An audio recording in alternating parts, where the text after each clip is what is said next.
ఇదే కాదు, ఈనాడు ఈ రాష్ట్రంలో వ్యవసాయానికే 24 గంటలు ఉచిత విద్యుత్తు కాదు, పేదవాళ్ళ ఇళ్లకు కూడా ఉచిత విద్యుత్తు ఇవ్వాలని ప్రతి పేదవాడి ఇంటికి 200 యూనిట్లు ఈరోజు ఉచితంగా విద్యుత్తును సరఫరా చేస్తూ 50 లక్షల కుటుంబాలకు ఈనాడు ఇండ్లలో కూడా పేదవాడి కళ్ళల్లో, పేదవాడి ఇంటిలో వెలుగులు చూడాలి, పేదవాడి కళ్ళల్లో సంతోషాన్ని చూడాలి అని ఈనాడు మనం 200 యూనిట్లు పేదవాళ్లకు ఉచితంగా ఇంట్లలో కరెంటు ఇస్తున్నాం.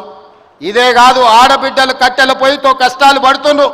ఆనాడు సోనియమ్మ మీకు దీపం పథకం ద్వారా గ్యాస్ పొయ్యి సిలిండర్ ఇవ్వడమే కాకుండా 400 రూపాయలకే సిలిండర్ ఇచ్చింది. కానీ కేసీఆర్ మోడీ గారు అధికారంలోకి వచ్చి 400 రూపాయల సిలిండర్ను 1200 రూపాయలు చేసింది.